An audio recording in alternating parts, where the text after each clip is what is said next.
খুঁজে পেয়েছে যে হোক। এই মুহূর্তে সে ওয়াশরুমে বসে আছে ঘাপটি মেরে। বন্ধুদের বোকা বানিয়ে পটি করার কথা বলে এখানে এসেছে। এত লুকোচুরির একখানা কারণ রয়েছে।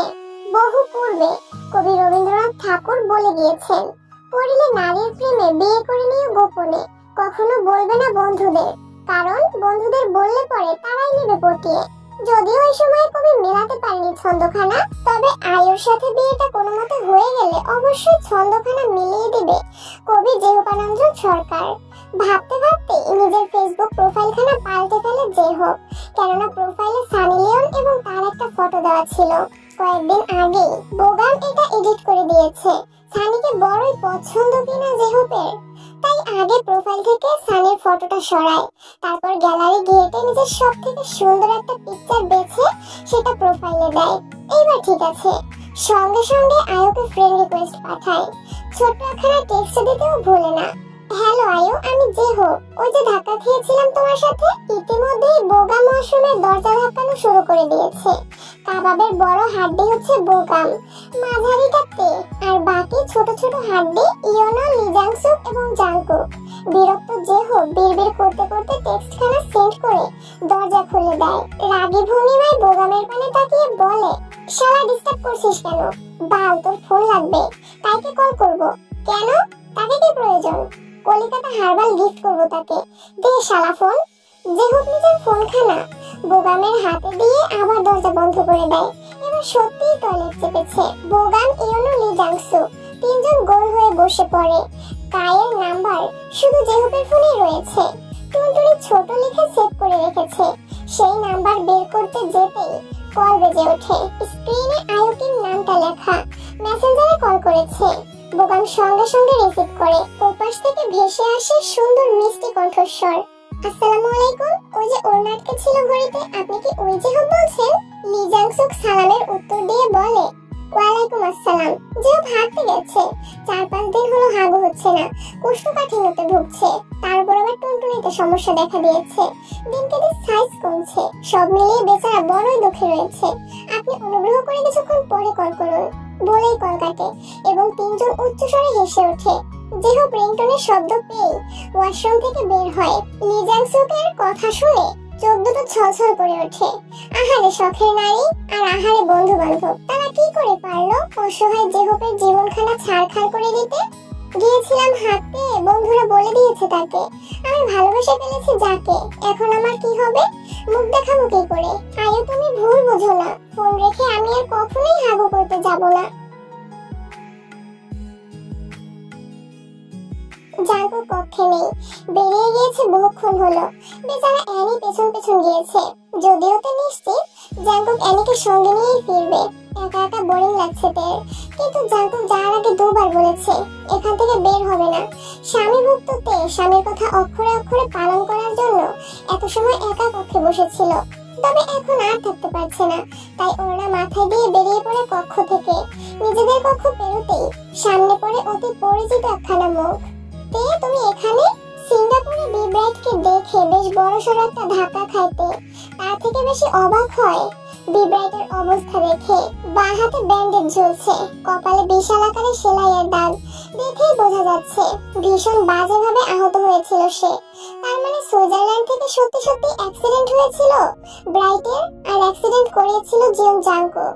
মুহূর্তে ভয়ে গলা শুকিয়ে আসে তের, হাত পা মৃদু কাঁপতে শুরু করে। এখন এই মুহূর্তে ব্রাইটকে এখানে দেখলে জিয়ং জাংকুক জানে মেরে দিবে, কাউকে পরোয়া করবে না। শুকনো ঢোক গিলেতে কাঁপা কাঁপা স্বরে বলে, ব্রাইট, আপনি প্লিজ কক্ষ থেকে বের হবেন না। জাঙ্কুক দেখলে আপনাকে মেরে ফেলবে। প্লিজ চলে যান। তের কণ্ঠস্বরে অসহায়তা প্রকাশ পেয়েছে। ভীষণ ভয় পেয়ে গুটিয়ে যাচ্ছে দেখেই বুঝতে পারলো ব্রাইট। তাই তো দুপা এগিয়ে এসে বলে, তে তুমি ভয় পাচ্ছ কেন? আমি আছি তো। তের ইচ্ছে করে বলতে, ভয়টা আপনাকে নিয়ে পাচ্ছি। আমার মাথা গরম স্বামী এই মুহূর্তে আপনাকে এখানে দেখলে কেটে 3 টুকরো করে ফেলবে। তুমি এখানে কি করে আসলে? আঙ্কেলের সাথে? জবাব দেয় না, মাথা নিচু করে ভাবতে থাকে জাঙ্কুকের কথা। সে এখন কোথায়? পরপরই এদিক ওদিক দৃষ্টি ঘুরিয়ে খুঁজতে থাকে চলে আসলো কিনা। তারপর তাকায় ব্রাইটের মুখ পানে, হাত বাড়িয়ে বাঁ হাতখানা মুঠো করে ধরে। ইতিমধ্যেই আঁখি পলবে অশ্রু জমেছে, যখন তখন গড়িয়ে পড়বে দুগাল বেয়ে। ব্রাইট, কথা শুনুন আমার, প্লিজ চলে যা। বাকিটা শেষ করার আগেই মিউ মিউ আওয়াজ শুনতে পায়। অসহায় তে মুহূর্তেই ব্রাইটের হাত ছেড়ে দেয়। কলিজা কেঁপে ওঠে ভূমিকম্পের ন্যায়। এই আওয়াজ পরিচিত, বড্ড পরিচিত। গত 1 বছর যাবৎ শুনে আসছে। অ্যানি এসেছে মানে জাঙ্কুক এসেছে। দেখে ফেলেছে তে ব্রাইটের হাত ধরেছিল। কাপা কাপা হাতখানা সামনে তুলে তে, এবং দেখতে থাকে খুঁটিয়ে খুঁটিয়ে। মনে পড়ে কিছুদিন আগের কাহিনী। একটা লোকের হাত ধরেছিল বলে আয়রন মেশিন দ্বারা তার হাত পুড়িয়ে দিয়েছিল জাঙ্কুক। এখনো কালো দাগ রয়েছে। ডাক্তার বলেছে এই দাগ সহজে যাবে না। এইবার কি করবে? পুনরায় হাত পুড়িয়ে দেবে নাকি জানে মেরে ফেলবে? কান্না পাইতে হাউমাউ করে কাঁদতে ইচ্ছে করছে। সবে প্রণয়নের আগমন ঘটেছে, এখনই মনোমালিন্য হতে হলো। জীবনটা এমন কেন? দুটো দিনও শান্তি মেলে না।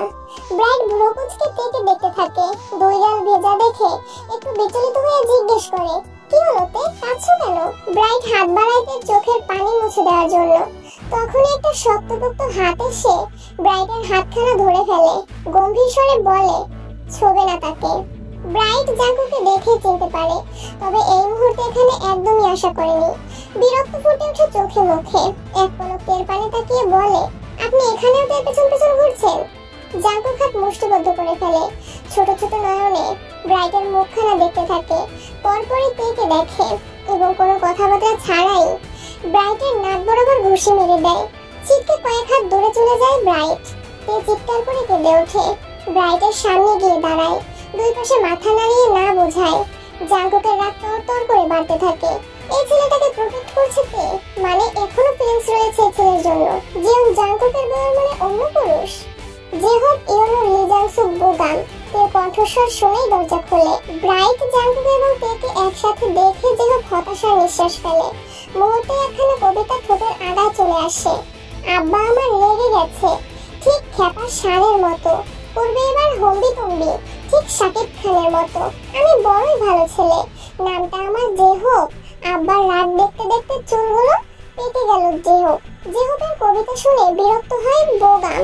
কপাল কুঁচকে বলে, শালা, ব্রাইটকে নিয়ে কবিতা বল। ব্রাইট এখন মার খাবে সেটা উল্লেখ কর। যে হোক সোজা হয়ে দাঁড়ায়। রূপা এগিয়ে উচ্চস্বরে বলে ওঠে, ঘূর্ণিঝড় এসে গেছে সিঙ্গাপুর দেশে। আমার আব্বার রাগে সব যাবে ভেসে। ব্রাইট খাবে মার আর করুণ সুরে কাঁদবে। এসব দেখে যে হোক বোগাম হাত তালি দেবে। ব্রাইট তাকায় যে হোকের পানে। এই ছেলের কবিতার কথা সে ভুলেনি। ভুলভাল কবিতা বললেও কবিতার মাঝে সত্যি কথা বলে এটা ভালোই বুঝেছে। এই হাতের উল্টো পিঠে চোখের পানি মুছে যে হোকের পানে এগিয়ে যায়। যে হোক ভাইয়া, ওনাকে রুমে যেতে বলুন, উনি রেগে আছে। কথা বলতে বলতে তে কেঁদে ফেলে। যে হোক নিজের কান্নার মতো মুখভঙ্গি করে, যেন সেও কাঁদছে। আমি পারবো না মা, থাক শালা মার। ব্রাইট নাক চেপে দুপা এগিয়ে আসে। জাঙ্কুকের চোখে চোখ রেখে বলে, কি প্রবলেম আপনার? মারছেন কেন? জাঙ্কুক পুনরায় মারার উদ্দেশ্যে হাত উঠায়। তখন আবারও তে সামনে আসে। এবার আর নিজের রাগকে নিয়ন্ত্রণ করে না জাঙ্কুক, বরং তেকে দেয়ালে ঠেকে গলা চেপে ধরে শক্ত করে। এ ছটফট করে ওঠে। প্রচন্ড শক্ত করে ধরার ফলে নিঃশ্বাস আটকে আসছে। 2 হাত দ্বারা সরানোর চেষ্টা চালায় জাঙ্কুকের হাতখানা। ব্রাইট চমকায়। কিছু বলার প্রস্তুতি নিলে লি জাংসুক তাকে ধরে রুমে নিয়ে যায়। যে হোক বোগাম ইয়োনো জাঙ্কুকের কাছে যায়, তাকে থামার অনুরোধ করতে থাকে, কিন্তু কেউই জাঙ্কুকের শরীরে হাত দেওয়ার সাহস পায় না। জাঙ্কুক, প্লিজ ভাই ছেড়ে দে, ও মরে যাবে। জাঙ্কুক শোনে তবে ছাড়ে না। তাকায় তের মুখ পানে। ইতিমধ্যে লাল হয়ে গিয়েছে মুখখানা। ঠোঁট উল্টে আসছে, যেন এখনই দম বেরিয়ে যাবে। যে হোক সাহস করে জাঙ্কুকের হাতের উপর হাত রাখে। ছাড়ানোর চেষ্টা করে বলে, জাঙ্কুক তুই পাগল হয়ে গেছিস, ছাড় থেকে, মরে যাবে ও। এবার জাঙ্কুক ছেড়ে দেয়। তে লুটিয়ে পড়তে নেয় ফ্লোরে, তবে ধরে ফেলে যে হোক। নিজের বুকের সাথে মিশিয়ে নেয়। থরথর করে কাঁপছে তার শরীর। তে কিছু হয়ে যাবে না তো? জেহবকে হাসপাতালে নিতে হবে ভাই, চল জলদি। জেহবের টনক নড়ে। চট করে তেকে কোলে তুলে নেয় এবং পাগলের মতো দৌড়াতে থাকে। জাঙ্কুকের রাগ এখনো কমছে না। সে দেয়ালে ঘুষি দিতে শুরু করে। একটার পর একটা পাঁচ মেরেই চলেছে। হাত থেতলে যাচ্ছে, সেদিকে কোনো খেয়াল নেই। ইয়োনো রুমে গিয়েছিল টাকা আর ফোন আনতে। জাঙ্কুককে পাগলামি করতে দেখে চট করেই হাত ধরে ফেলে। করুণ স্বরে বলে, ভাই পাগলামি করছিস কেন? যদি তোর কিছু হয়ে যেত? I don't care. ইয়োনো একটু হাসে। জাঙ্কুকের পেট চাপকে বলে, তুই তো 2 সেকেন্ডও থাকতে পারিস না ওকে ছাড়া। ও মরে গেলে 200 বছরও থাকতে পারবো, বাট বেঁচে থাকলে 1% অন্য কাউকে দেব না। তে আমার বউ, ওর হৃদয়ে শুধু আমি থাকবো। Only Jeon Jungkook. হাসপাতালে ভর্তি করানো হয়েছে তেকে। তেমন কোনো ক্ষতি হয়নি, জাস্ট ভয় পেয়ে সেন্সলেস হয়ে গিয়েছে। যে হোক, বোগাম, ইয়োনো, লি জাংসুক হাসপাতালের করিডোরে বসে আছে। জাঙ্কুক এখনো আসেনি। না আসার কারণটা ওদের জানা। এনি গুটিসুটি মেরে বসে আছে বোগামের কোলে। বড়ই চিন্তিত সে। কুটুর কুটুর নয়ন মেলে তার কেবিনের পানে তাকিয়ে আছে। এমন মুহূর্তেই জেহবের পেটের ভেতর গরম গরম শব্দ করে ওঠে। ওয়াশরুম ঘুরে আসা প্রয়োজন। গতকাল থেকে পেটটা বেশ জ্বালাতন করছে। কিছু মুহূর্ত পর পরই ওয়াশরুমের পানে ছুটতে হচ্ছে। দাঁড়িয়ে পড়ে জেহব, নাক মুখ কুচকে বলে, তোরা থাক, আমি ওয়াশরুমে ঘুরে আসি। ইয়োনোর নজর পড়ে পেছনে। এই মেয়েটাকে কাল দেখলো না জেহবের ফোনে? এই তো কল করেছিল। ভালো করে খুঁটিয়ে খুঁটিয়ে দেখে নেয় ইয়োনো। পরপর শিওর উচ্চ স্বরে বলে ওঠে, আরে জেহব, ওয়াশরুমে কেন যাবি? হাগু পেয়েছে? জেহব নাম শুনে আয়ু থমকায়। ঘাড় বাঁকিয়ে তাকায় তার বালকের পানে। কালো রঙের শার্ট পরেই তো জেহবকে চিনতে অসুবিধা হয় না, কেননা গতকাল বেশ অনেকক্ষণ সময় নিয়ে আইডি ঘেটে দেখেছে। মুখস্থ হয়ে গিয়েছে জেহবের মুখশ্রীর বিবরণ। আয়ু দুপা এগোয় কথা বলার জন্য। সেই মুহূর্তেই শুনতে পায় জেহবের বলা বাক্যগুলো। হাগু আবার কি? ওয়াশরুমে মেয়ে নিয়ে ঢুকবো সত্যি? হাগু ফাগু না। কান গরম হয়ে ওঠে আয়ুর। সেখানেই পা থেমে যায়। শুকনো ঢোক গেলে মাথা নিচু করে ফেলে। বোগাম, ইয়োনো হেসে ওঠে।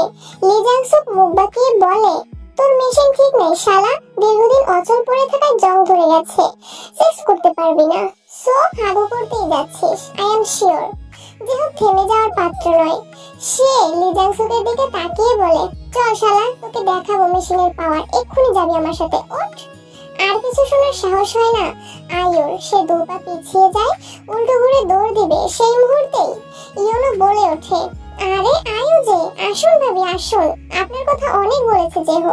দৌড় দেওয়া আর হয় না আয়ুর। ইতিমধ্যেই জেহো, বোগাম, ইয়োনো তাকিয়ে ফেলেছে আয়ুর পানে। জেহোপের আঁখি পড়লো বড় বড় হয়ে যায়। এতক্ষণ যা বললো সবকিছু কি শুনে ফেললো আয়ু? ওহ নো, বারবার মান সম্মান ডুবে যাচ্ছে কেন? কেন কেন কেন? আয়ু একটু হাসার চেষ্টা করে এগিয়ে আসে। জিভ দ্বারা ঠোঁট ভিজিয়ে সালাম দেয়। সবাই একসাথে সালাম ফেরায়। আপনি ভীষণ সুন্দর, আমি তো ক্রাশ খেয়ে গিয়েছি। ইস, কেন যে আপনার নয় আমার ঘড়ি আটকালো না। যেহেতু কটমট নয়নে তাকায় বোগামের পানে, যেন কাঁচা চিবিয়ে খাবে। আমি আসছি, হ্যাঁ ভালো থাকবেন বলেই দৌড়ে চলে যায় আয়ু। যেহেতু দীর্ঘশ্বাস ফেলে বসে পড়ে। দুই হাতে কপাল চেপে ধরে। তোরা আছিস যতদিন, আমার প্রেম হবে না ততদিন। লি জাংসুক জেহবের চুলে হাত বুলিয়ে বলে, কাঁদিস না ভাই।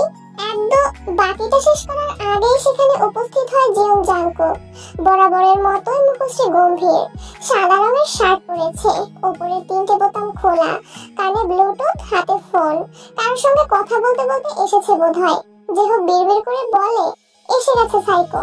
এবার একগাদা ইংরেজি ঝাড়বে যেন সে ইংরেজদের বংশধর। হলো তাই। জাংকুক ওদের পানে তাকিয়ে বলে ওঠে, হোয়ার ইজ দে?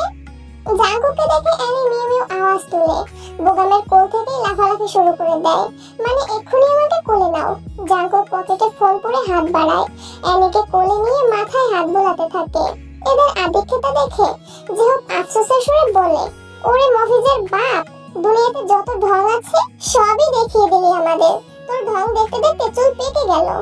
জাংকুক বিরক্ত সুরে বলে, জাস্ট শাট আপ জেহব, বকবক বন্ধ করে বল পাখি কোথায়? বোগাম হাতের ইশারায় কেবিন দেখিয়ে দেয়। জাংকুক এক মুহূর্ত দেরি না করে কেবিনে ঢুকে পড়ে। সাদা রঙের বেডে ঘুমিয়ে আছে তে। বুক অব্দি চাদর টানা। জাঙ্কুক ধীর গতিতে পা বাড়িয়ে তার পাশে গিয়ে দাঁড়ায়।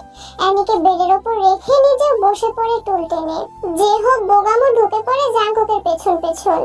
ইয়োনো আর লি জাংসুক চলে গেছে বিল মেটাতে। ওদের ভালো করে জানা আছে এক্ষুনি তেকে রিলিজ করানো হবে। জাঙ্কুক তার আদরের বউকে আর রাখবে না এই হাসপাতালে। শালা তুই একটা সাইকো, কবে যেন তোর হাতেই মরবে তে। জাঙ্কুক মৃদু হাসে, তের গালে হাত রাখে, শুকনো ওষ্ঠের পানে তাকিয়ে বলে, ততটুকুই আঘাত করেছি যতটা ও সহ্য করতে পারবে। ওকে না দেখে 2 সেকেন্ডও থাকতে পারি না। মেরে ফেললে বাঁচবো কি করে? জিওপের বড্ড বলতে ইচ্ছে করছিল। শালার পুত সম্বন্ধী, ওকে না দেখে চেপে ধরে চুমু না খেয়ে 2 সেকেন্ডও থাকতে পারিস না। এক্ষুনি বলবি তোরা বাইরে যা, আমার প্রাইভেসি প্রয়োজন। আমরা বাইরে চলে গেলে চেপে ধরে চুমু খাবি। জিওপের ভাবনার মাঝেই জাঙ্কুক বলে ওঠে, আমার প্রাইভেসি লাগবে, তোরা বাইরে ওয়েট কর। নিজের ভাবনা সত্যি হওয়াতে হাসে যে হোক। সন্ধ্যাবেলা বেগুন খেতে করতে গেলাম চুরি। বেগুনওয়ালা অমনি আমার হাতটা নিল ধরি। ধইরা নিয়ে ভইরা দিল বেগুন আমার থলিতে। আর যাবো না বেগুন তুলিতে। গানের লাইনগুলো আওড়াতে আওড়াতে কেবিন থেকে বেরিয়ে যায় যে হোক। জাঙ্কুক ভ্রুকুচকে বলে, এটা আবার কেমন গান? বোগাম দাঁত কেলিয়ে জবাব দেয়, আমার ক্রাশ নার্গিস বেবির বিখ্যাত গান। কোন একদিন তোরা শোনাবনি। এসব ফালতু গান শোনার সময় নেই আমার, শুধু রোমান্স করার সময় আছে। জাঙ্কুক ভ্রুকুচকে তাকায় বোগামের পানে। মুহূর্তে এসে দৌড়ে বেরিয়ে যায়। যাওয়ার সময় দরজা আটকে দিতেও ভোলে না। এরা কি ভাবে আশ্চর্য, জাঙ্কুককে শুধু রোমান্সই করে। ফোঁস করে শ্বাস টানে জাঙ্কুক। তাকায় অ্যানির পানে, মাথায় হাত বুলিয়ে নরম স্বরে বলে, পাপা মামামকে কিস করবে, গুড গার্লের মতো চোখ বন্ধ করে রাখো, ওকে বাবু। অ্যানি কি বুঝলো কে জানে, গোল গোল নয়নে জাঙ্কুককে দেখতে থাকলো। জাঙ্কুকের গায়ের চাদর দ্বারা অ্যানির মুখ ঢেকে দেয়। 10 মিনিট এভাবেই থাকো বলেই তের দিকে ঝুঁকে ঘুমন্ত মুখ পানে ভালো করে নজর বুলিয়ে মুখ এগিয়ে নেয়। শুকনো ঠোঁটে হালকা করে ঠোঁট ছোঁয়ায়। পরপর জুতো খুলে তের উপরে আছোয়া হয়ে 2 গালে হাত রাখে। গভীরভাবে ওষ্ঠ মিলিয়ে দেয় তের ওষ্ঠের ভাঁজে। ক্রমাগত বাড়াতে থাকে ওষ্ঠের সংঘর্ষণ। ঘুমন্ত তের ঘুম ছুটে যায়। পিটপিট করে চোখ খুলতেই জাঙ্কুকের মুখশ্রী দেখতে পায় এবং অনুভব করতে পারে তার সাথে ঠিক কি হচ্ছে। ছটফটিয়ে ওঠে তে, নিজেকে ছাড়াতে চায় জাঙ্কুকের থেকে। জাঙ্কুক ভদ্র বাচ্চার ন্যায় ছেড়ে দেয়। নেমে পড়ে তের ওপর থেকে। ডান হাতের বৃদ্ধাঙ্গুল দ্বারা ঠোঁট মুছতে মুছতে অ্যানিকে উদ্দেশ্য করে বলে, অ্যানি, তোমার মাম্মামকে দেখলেই গায়ের লোম দাঁড়িয়ে যায় চুমু খাওয়ার জন্য। সে এতটা হট না হলেও পারত। জরুরি মিটিং বসানো হয়েছে। গুরুত্বপূর্ণ টপিক নিয়ে আলোচনা করা হবে। মিটিং ডেকেছে যে হোক, আর তাকে হেল্প করছে বাকিরা। জাঙ্কুক বরাবরই রকচটা এবং অধৈর্য পুরুষ। রাগের মাথায় মানুষ খুন করতেও দুবার ভাবে না। বছর 2 আগে কোম্পানির একটি ফাইল এদিক সেদিক হয়েছিল। ফাইল রাখার দায়িত্ব যাকে দেওয়া হয়েছিল সে মূলত সেফ জায়গায় রেখেছিল, কিন্তু পর মুহূর্তে অসাবধানতায় সেটা পড়ে গিয়েছিল। ফ্লোরে। তো জাঙ্কুকের গুরুত্বপূর্ণ মিটিং রয়েছে, ক্লায়েন্ট অপেক্ষা করছে। ম্যানেজারকে কল করে জিজ্ঞাসা করা হলো ফাইল কোথায়। সে বলল কিন্তু জায়গা মতো ফাইল পাওয়া গেল না। তখনই জিয়ং জাঙ্কুক কেস করে বসলো ম্যানেজারের বিরুদ্ধে। হাজতবাস করানো হলো তাকে। পর মুহূর্তে ফাইল পাওয়া গেল ফ্লোরে। সেই ঘটনার পর থেকে যেহোক সতর্ক থাকে, কোনো গড়বড় দেখলে মিটিং ফিক্সড করে। মাথা মোটা যেহোক সব বিষয়ে গড়বড় হলেও জাঙ্কুককে সামলাতে পারে ভালোই। তো আজকে ভেবেছিল ব্রাইটকে মেরেই দিয়েছে, কিন্তু কিছু মুহূর্ত আগেই বুঝতে পারলো বি ব্রাইট অক্ষত রয়েছে এবং সারা জীবন যাতে অক্ষত থাকে সেই জন্যই খোলামেলা কথা বলা প্রয়োজন। তাকে জানানো প্রয়োজন সে বিবাহিত। তার বর দ্য গ্রেট জিয়ং জাঙ্কুক। ফাঁকা একটা রুম, এখানে একটা বিশাল টেবিল এবং কিছু চেয়ার ছাড়া আর কিছুই নেই। একটা চেয়ারে জাঙ্কুক বসে আছে, তার সামনেই ব্রাইট। বেচারা ভীষণ ভয়ে রয়েছে বোধহয়। কপালে বিন্দু বিন্দু ঘাম জমেছে। ক্ষণে ক্ষণে শুকনো ঢোক গিলছে, 2 হাত কসলাচ্ছে। আর এই পুরো ব্যাপারটাই জাঙ্কুক গভীরভাবে পর্যবেক্ষণ করছে। বড়ই গম্ভীর তার মুখশ্রী, যেন করলার রস ঢুকিয়ে দেওয়া হয়েছে মুখে। যে হোক, ইয়োনো, লি জাংসুক এবং বোগাম জাঙ্কুকের পিছনে দাঁড়িয়ে আছে। তারা গোটা রাস্তা জাঙ্কুককে শিখিয়েছে। অনন্যা স্বরে বলেছে, ভাই শান্ত স্বরে কথা বলবি। দীর্ঘক্ষণ হয়ে গেল কিন্তু দুজনের একজনও কথা বলছে না।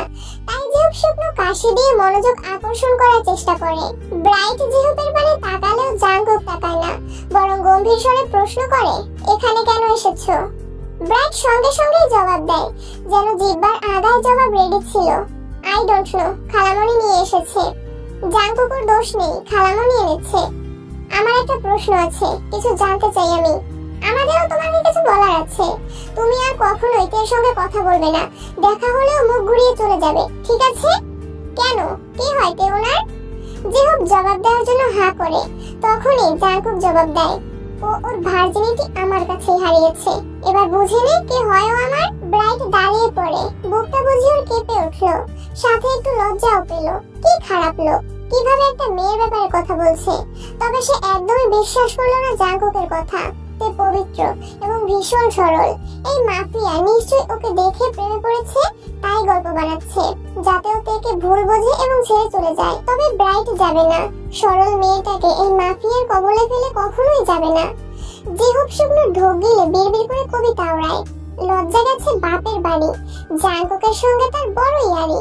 আমার মায়ের কপাল ফাড়া, তাই তো ভাগ্যে জুটেছে নির্লজ্জ বেড়া। কবিতাখানা শুনে ফেলে বোকাম সে জড়িয়ে ধরে জিহুপকে, ফিসফিস করে বলে, জীবনে প্রথমবার তোর কবিতা ভালো লাগলো। বন্ধু তুই এগিয়ে যা, কিন্তু আর কখনোই ফিরে আসিস না। জিহুপ মুখ বাঁকিয়ে জবাব দেয়, যাবো শালা যাবো, একদিন অনেক দূরে গিয়ে যাব। গলায় থাকবে আমার মডেল, জুতোর মডেল বড়ই সুন্দর দেখতে। জিহুপ কটমট নয়নে তাকায় ইউনোর পানে, কিছু বলবে তার আগেই জাঙ্কুকের কণ্ঠস্বর শুনতে পায়, এর আশেপাশে একটা মাছিকেও সহ্য করি না আমি। ফার্দার ওর দিকে তাকালে চোখ তুলে লুডো খেলবো বলে জাঙ্কুক চলে যায়। জিহুপ ব্রাইটের গাল টেনে দিয়ে বলে, বেবি, তোমার একটা বোন থাকলে আমাকে দিও, আমি ভীষণ হট। জ্ঞান ফেরার পর থেকেই তার নয়নজোড়া জাঙ্কুককে খুঁজছে, ছটফট করছে এক পলক দেখার জন্য। কোথায় গেল লোকটা? চুমু খেয়ে লাপাত্তা, আর কোনো খোঁজ নেই। খুব তো গলা উঁচু করে বলে, তোমাকে ছাড়া আমি 2 সেকেন্ডও থাকতে পারি না। অথচ 4 ঘন্টা হয়ে গেল, তার কোনো খবর নেই। তে একটা ব্যাপার বুঝে ফেলেছে, ওই লোকটা তাকে দেখে 2 সেকেন্ডও থাকতে পারবে কিনা সেটা সে জানে না। তবে তে জিহুন জাঙ্কুককে না দেখে 2 সেকেন্ডও থাকতে পারবে না। কলিজা কাঁপতে থাকে, নয়নজোড়া চাতক পাখির মতো এদিক ওদিক ঘুরতে থাকে। কি জাদু করলো সে? কই, কখনো তো ভালোবাসি বলেনি, আদর করে আহ্লাদে সরে দুটো কথা বলেনি, ভালোবেসে খাইয়ে দেয়নি, বুকের সঙ্গে মিশিয়ে 2 দণ্ড গল্পও করেনি, হাত ধরে হাঁটেনি, যত্ন করেনি। হ্যাঁ, অযত্ন করেছে, হাত পুড়িয়ে দিয়েছে, গলা চেপে ধরেছে, ধমক দিয়েছে, কষ্ট দিয়েছে। হাসি পাইতে অ্যানিকে বুকের সঙ্গে মিশিয়ে নিয়ে নিচু স্বরে বলে, ভালোবাসিনি তাতেই আমি তাকে এত ভালোবেসেছি। একটু ভালোবাসলে, যত্ন করলে পাগল হয়ে যেতাম তো। তে পরিচিত কণ্ঠস্বর শুনে পাশ ফিরে তাকাইতে জন্মদাতা পিতাকে দেখে হাসি মুখখানা চুপসে যায়। আঁখি পল্লবে ভর করে একরাশ ভয়, জাঙ্কুককে হারিয়ে ফেলার ভয়। সবির মুচকি এসে এগিয়ে আসে, এর পাশে বসে মাথায় হাত বুলিয়ে বলে, আম্মু ভালো আছো? শুনলাম হাসপাতালে ভর্তি আছো, তাই জলদি চলে আসলাম। কোনো জবাব দেয় না তে, শুধু ফ্যালফ্যাল নয়নে তাকিয়ে থাকে বাবার মুখ পানে। অ্যানিতের বুক থেকে মুখ তুলে সবিনের দিকে এক পলক তাকায়। সে হয়তো ভেবেছিল জাঙ্কুক এসেছে, কাঙ্ক্ষিত মানুষ নয় বলে পুনরায় ঘুমানোর প্রস্তুতি নেয়। তে কথা বলছো না কেন? বাবাকে দেখে খুশি হওনি? তে মলিন হাসে, আম্মুকে হারিয়েছি বহুদিন হলো, তোমার জন্যই হারিয়েছিলাম। দ্বিতীয়বার কাউকে হারাতে চাই না বাবা, তুমি প্লিজ চলে যাও। চলে যাবো মানে কি?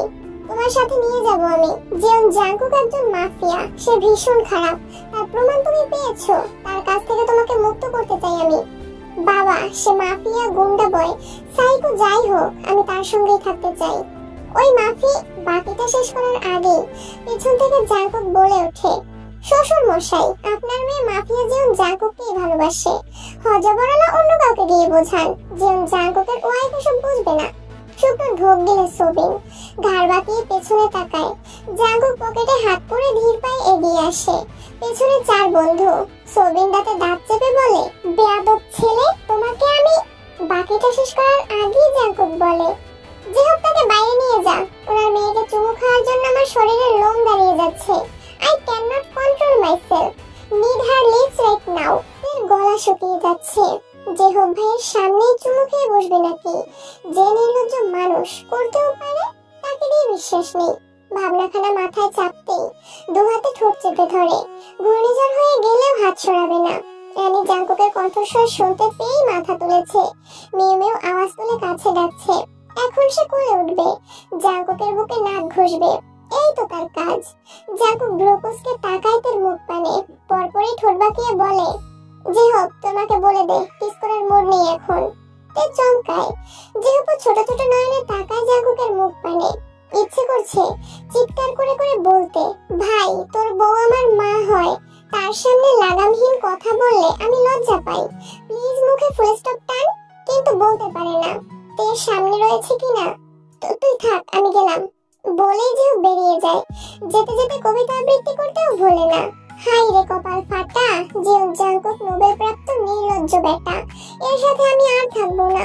আয়ুকে নিয়ে যাব ভেগে, যদি সে না দেয় পাত্তা তবে আমি করে ফেলবো আত্মহত্যা। যেহ বেরিয়ে যেতেই উঠে বসে, করুণ নয়নে জাঙ্কুকের পানে তাকিয়ে বলে, আমি আপনাকে ছেড়ে যেতে চাই না, প্লিজ আমার ব্যাপারে একটু সিরিয়াস হন। জাঙ্কুক অ্যানিকে কোলে তুলে নিয়ে বলে, কোথায় যাবে? পৃথিবীর বাইরে চলে গেলেও আমি খুঁজে বের করব। আহা, হৃদয়খানা পুলকিত হয়ে ওঠে তের। জিয়ন জাঙ্কুক তাকে কখনোই ছাড়বে না, সারা জীবন রেখে দিবে। কথাখানা জানে সে, তবুও জাঙ্কুকের মুখ থেকে শুনতে ইচ্ছে হয়, তাই বড়ই আহ্লাদে স্বরে বলে, কেন খুঁজে বের করবেন? Cause you are very hot and sexy. এতক্ষণ আসমানে উড়তে থাকা রঙিন প্রজাপতিগুলো ডানা ঝাপটানো বন্ধ করে দেয়। তের হাসি মাখা মুখখানায় ভর করে একরাশ হতাশা এবং রাগ। নাকের পাটাতন ফুলিয়ে বলে, আমি হট এবং সেক্সি বলে খুঁজে বের করবেন? অ্যানির মাথায় চুমু দিয়ে জাঙ্কুক জবাব দেয়, ইয়েস, আর কোনো কারণ খুঁজে পাচ্ছি না। ফোঁস করে শ্বাস টানেতে ঝাঝালো স্বরে বলে, একদিন হারিয়ে ফেলবেন আমায়, তখন আফসোসে আফসোসে পাগল হয়ে যাবেন, হটফটের কথা মাথায় আসবে না। কথাগুলোতে কি ছিল? যেন জাঙ্কুকের হৃদয়ে আঘাত হানে, কপালে ভাঁজ পড়ে, ছোট ছোট বেলাই আঁখি মেলে তাকায় তের মুখ পানে। তে তাকিয়েছিল বিধায় চোখাচোখি হয়ে যায় দুজনার।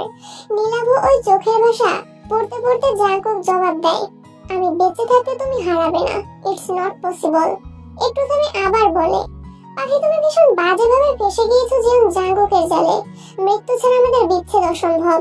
কথা শেষ করার আগেই জাঙ্কুকের কল বেজে ওঠে। স্ক্রিনে জিমির নামটা ভেসে উঠেছে। জিমিন সুগা কখনোই তাকে কল করে না। চিন্তিত দেখায় জাঙ্কুকের মুখখানা। চটজলদি কল রিসিভ করে ওপাশ থেকে ভেসে আসে জিমিনের কান্না জড়িত কণ্ঠস্বর, ভাইয়া আমার বাচ্চা রেসপন্স করছে না, প্লিজ ডু সামথিং। বোনের বাচ্চা, ওদের প্রতি যত্নশীল নয় জাঙ্কুক। কখনোই বোনকে বুকে জড়িয়ে ধরেনি, ভালো করে দুটো কথাও বলেনি, কোনো আবদার মেটায়নি। বোনের সন্তানের পানেও ভালো করে তাকানো হয়নি। জাঙ্কুককে যদি প্রশ্ন করা হয় জিমিনের কি ছেলে সন্তান হয়েছে নাকি মেয়ে, জবাব দিতে পারবে না সে। তবে আজকে জিমিনের কান্না ভেজা কণ্ঠস্বর হৃদয় নাড়িয়ে দেয়। বুকের ভেতরটা অসহ্য যন্ত্রণায় কাঁপতে থাকে। শুকনো ঢোক গেলে বলে, আমি আসছি। ব্যাস, কোল থেকে অ্যানিকে নামিয়ে বড় বড় পা ফেলে বেরিয়ে যায় তার কেবিন থেকে। একবার পেছন ফিরে তাকালে হয়তো দেখতে পেত একটা চিন্তিত মুখশ্রী, কান্না ভেজা আঁখি পড়ল, হারিয়ে ফেলার ভয়ে জর্জরিত ছোট্ট দেহখানা। জাঙ্কুক বেরিয়ে যেতেই তের কাছে জিনের কল আসে। হাসপাতালের একজন নার্স ফোন ধরিয়ে দেয় তের কানে। কথা হয় দীর্ঘক্ষণ। তার মাঝেই অনুভব করে ঘাড়ে কিছু ঢুকছে, তারপর আর কিছু মনে নেই। প্রচন্ড ঘুম পেল। জিন বেগম এত এত কথা বলছে, সেসব ঢুকলো না তার কানে। হাত ফসকে ফোন খাড়া পড়ে গেল ফ্লোরে। কাই এবং সবিন ঢুকে পড়ে কেবিনে। নার্সের হাতে 2 বান্ডেল টাকা ধরিয়ে হুকুম করে তেকে হাসপাতাল থেকে বের করার। টাকালোভী নার্স খুশি হয়ে মেনে নেয়, বলে 5 মিনিটে হাসপাতালের সামনে পেয়ে যাবেন। তারপর নার্স একজন ওয়ার্ড বয়কে ডাকে। সে ঘুমন্ত তেকে কোলে তুলে নেয় এবং হাসপাতালের পেছনের দরজা দিয়ে বেরিয়ে যায়। অ্যানিও পেছন পেছন চলে যায়। যে হোক সবাই হাসপাতালে আসলো। সে গিয়েছিল কফি শপে একটু গলা ভেজাতে। অ্যানিকে পেছনের দরজার বারে ছুটতে দেখে সেও সেদিকে যায়। গিয়ে দেখে তেকে গাড়িতে তোলা হচ্ছে। যে হোক কোনো কিছু না ভেবেই দৌড় দেয়। উদ্দেশ্য গাড়ি ধরতে হবে, যে করেই হোক। হাতে থাকা খাবারের প্যাকেট পড়ে থাকে সেখানেই, যেটা তের জন্য এনেছিল। অ্যানি গাড়ির পেছনে দৌড়াচ্ছে। দীর্ঘ 1 কিলো দৌড়ানোর পরে রেড সিগন্যাল আটকে পড়ে গাড়ি। এই সুযোগে জেহব এবং অ্যানি পৌঁছে যায়। গাড়ির জানালা বরাবর ঘুষি মেরে দেয়। মুহূর্তে সব কাজ ভেঙে গড়িয়ে যায়। জেহব সবিনের সামনে 2 জোর করে বলে, আঙ্কেল প্লিজ থেকে নিয়ে যাবেন না, আমার জাঙ্কুক মরে যাবে। আপনার মেয়েকে ছাড়া সে 2 মিনিটও থাকতে পারে না। সোবিন মাথা নিচু করে ফেলে, যেন তার কিছুই বলার নেই। গাড়ির সামনে বসেছে কাই, সে কুটিল হেসে বলে, তোর জাঙ্কুককে মারতেই তো যাচ্ছি, দেখে যা শুধু তোরা। আমাকে যেভাবে নাচিয়েছিস, এবার তোদেরও ঠিক সেভাবেই নাচাবো আমি। যেহেতু এতক্ষণে খেয়াল করলো কাইকে, মুহূর্তে রাগে চোয়াল শক্ত করে ফেলে। রেড সিগন্যাল চলে যায়, গাড়ি স্টার্ট দেয়। যেহেতু শক্ত করে গাড়ির জানালা চেপে ধরে এবং সমান তালে দৌড়াতে থাকে। জুতো জোড়া বহুক্ষণ আগেই খুলে গিয়েছে, পিচ ঢালা রাস্তার ঘর্ষণে চামড়া উঠে যাচ্ছে। তবুও সে সবকে পাত্তা দিচ্ছে না। মরে গেলেও তাকে একা ছাড়বে না, কোথাও যেতে দেবে না। ছেড়ে দাও গাড়ি, অ্যাক্সিডেন্ট করবে তুমি। যেহেতু ব্যথাতুর স্বরে বলে, আমি মরে গেলেও ছাড়বো না। তেকে নিয়ে ফির বাকিটা শেষ করার আগেই নজর পড়ে রাস্তার পানে। অ্যানি দৌড়াতে দৌড়াতে একটা গাড়ির নিচে পড়লো। ভাগ্য সহায় ছিল বোধহয়, তাই কোনো ক্ষতিই হয়নি। কিন্তু পেছনে আরো গাড়ি রয়েছে। জোহপের হাত কেঁপে ওঠে, ছেড়ে দেয় গাড়ির জানালা, পড়ে যায় পিচ ঢালা রাস্তায়। কিন্তু থেমে থাকে না, পুনরায় উঠে দৌড়ায় অ্যানিকে বাঁচাতে। মাঝ রাস্তায় হামাগুড়ি দিয়ে বসে কোলে তুলে নেয় ছোট্ট প্রাণীটিকে। তখনই একটা ব্যস্ত গাড়ি এসে ধাক্কা মারে জেহবকে। ছিটকে পড়ে সে। অ্যানি পড়ে রয় রাস্তায়, তার দেহখানার উপর দিয়ে বয়ে যায় গাড়ির চাকা। মৃদু স্বরে মিউ মিউ আওয়াজ তুলতে তুলতেই ক্ষত বিক্ষত হয়ে যায় তার শরীর। অ্যানির পেছনের অংশ পুরোপুরি গাড়ি চাপা পড়েছে, একদম ছিন্ন ভিন্ন হয়ে গিয়েছে। গলা কাটা মুরগির মতো ছটফট করছে প্রাণীটি।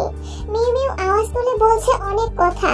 তার দৃষ্টি এখনো তেকে নিয়ে চলে যাওয়া গাড়িটিকে খুঁজছে, অনবরত দৃষ্টি ঘুরিয়ে পাগলের মতো খুঁজছে। কিন্তু হায়, কালো রঙের সেই গাড়িটি আর দেখতে পায় না। অ্যানির ব্যথিত হৃদয় হয়তো আর্তনাদ করে বলছে, আমি পারলাম না বাঁচাতে, আমার সঙ্গীকে বাঁচাতে ব্যর্থ হলাম আমি। জেহপের কলিজা কাঁপছে, ডান পায়ের হাঁটুতে ভীষণ বাজেভাবে চোট পেয়েছে, নাড়াতেও পারছে না।